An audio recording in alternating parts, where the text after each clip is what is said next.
Welcome to Night Shadows. I'm Stewart Best, where the paranormal is normal, where that which you thought you knew, you didn't, and where the future can be known if you know exactly where to look. Well, good evening, everyone, and thanks for tuning in. We have a kind of an emergency update. There's things going on in Israel and the Middle East that could spark into World War III just like that. I mean, I think what we're watching, hopefully it'll calm down again, but one of these days it's not going to calm down, and the war will be on. I wanted to read something that I thought was pretty well put together before we talk about it with Larry. Hi, Larry. How are you doing? Hey, Stewart. Thanks for having me. Yeah, no problem. You've been really following this, so I really want your comments. Today's violation of Israeli sovereignty by Iran is of utmost importance. Iran's terror infrastructure has now reached Israel's borders, and now they are probing into Israeli territory. The potential escalation of the situation requires our attention and our prayers. The world media has once again oversimplified the headlines, misconstrued the sequence of events, and mostly made Israel out to be the aggressor. Now, here are the facts. Early this morning, Iranian military forces stationed in Syria invaded Israeli airspace with an unmanned drone. This drone invasion was a massive breach of Israel's sovereignty and a hostile act of aggression by Iran. In response, Israel sent 8 fighter jets into Syria to engage in a counterattack against the drone's command post. The Israeli jets came under anti-aircraft fire from Syrian forces while they flew over Syria.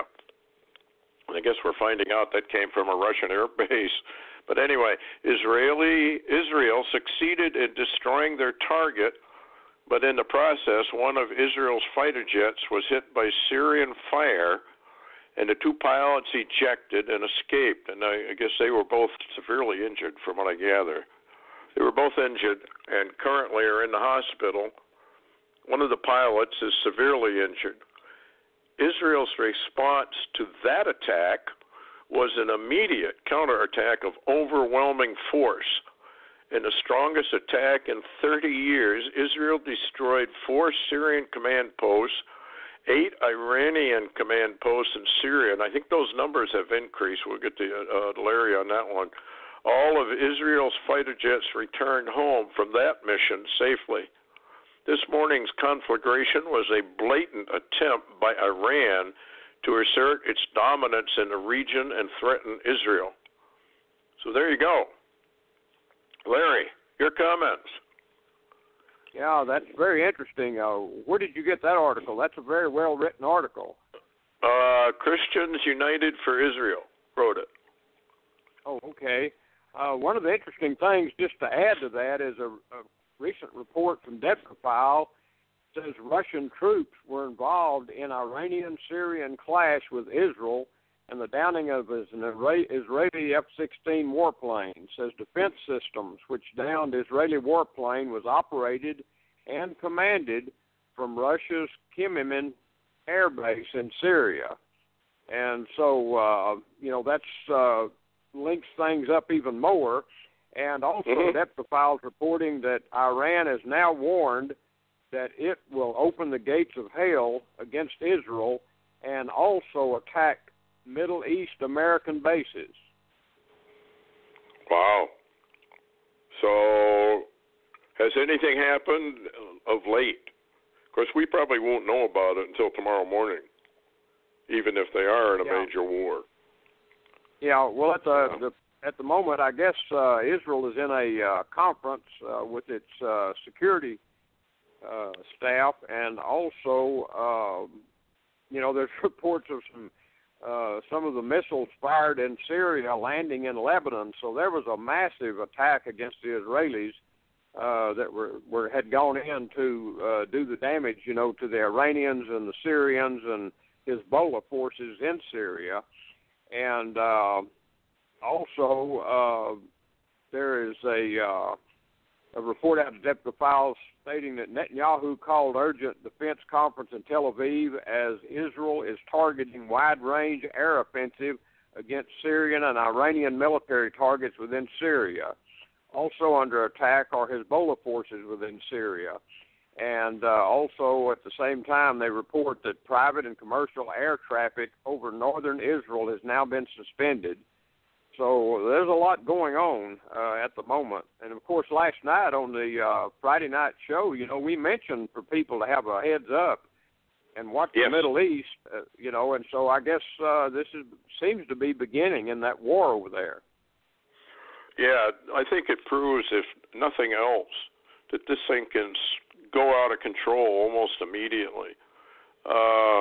Didn't Putin himself of Russia make mention of the fact that he thought this could go spiraling totally out of control, which is usually what happens in a war situation. It just spirals totally out of control. Yeah, Putin, of course, if you'll remember a few days ago, Netanyahu flew to Moscow and met with Putin and warned Putin about what was occurring with the Iranians in Syria.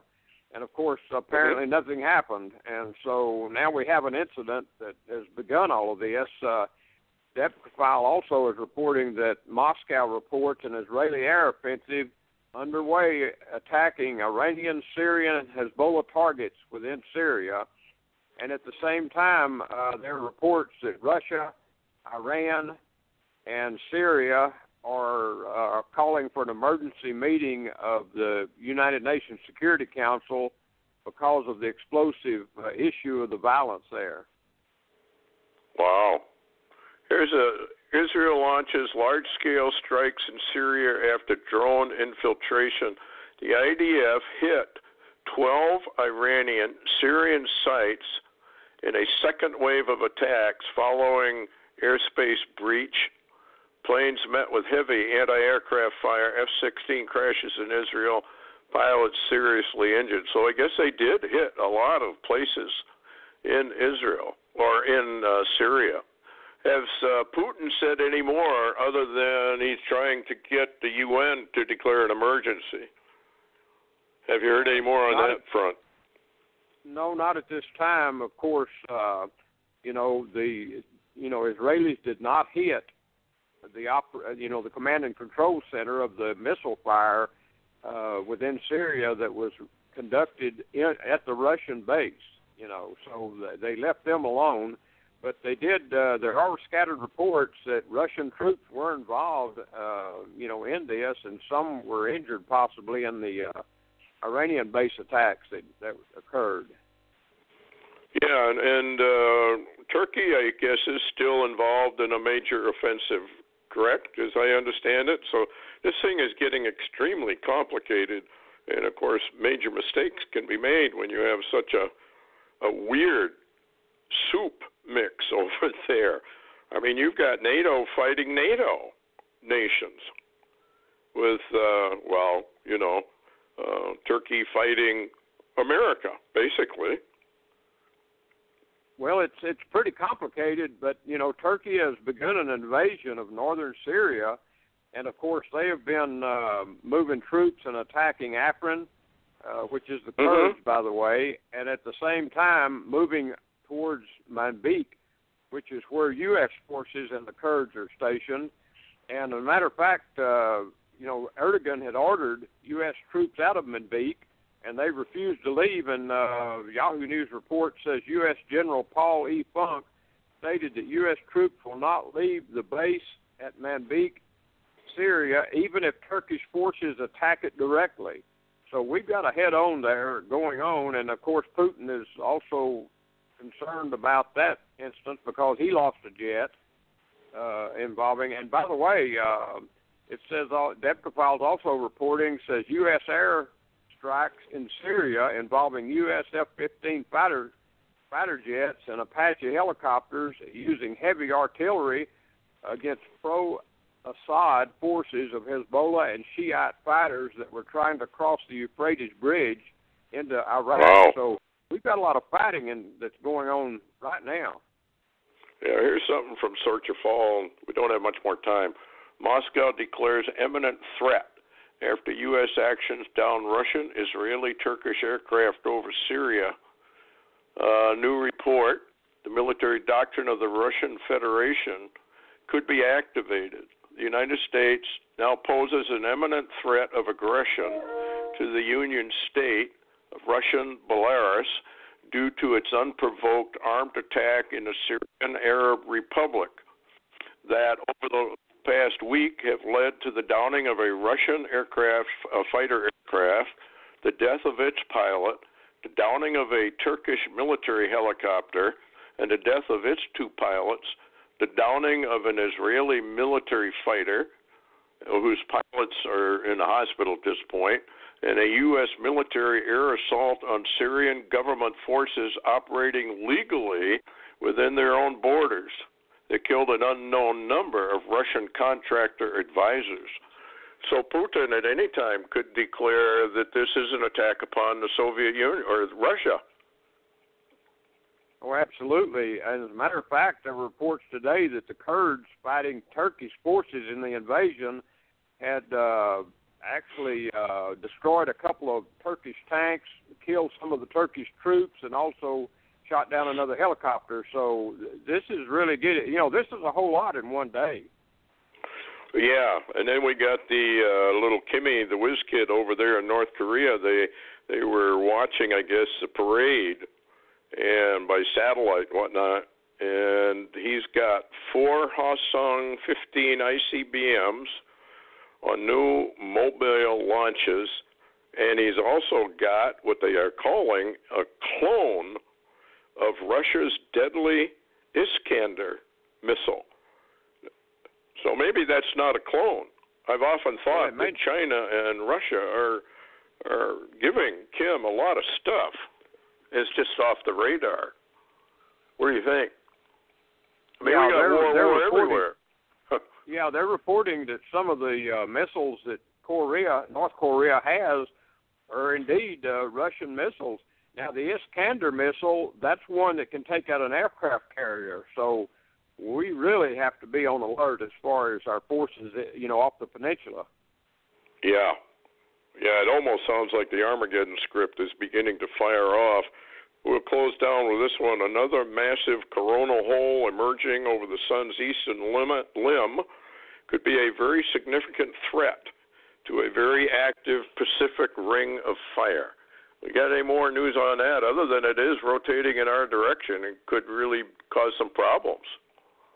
Just a warning, folks. Well, we're just watching it very closely, and people just need to continue to have a heads up because we also have a lot of trouble in Washington, D.C., and this is not a time for us to get into a shooting war. Yeah.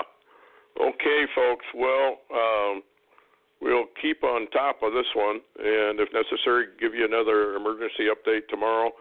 Hopefully cool heads will prevail, but I think it shows us all that this thing can ignite anytime, and of course we got the temple construction that they want, and we're coming up on that 2018 final, I guess we could say final of the pivot, and it's getting very, very interesting and very, very hot. Any final word, Larry?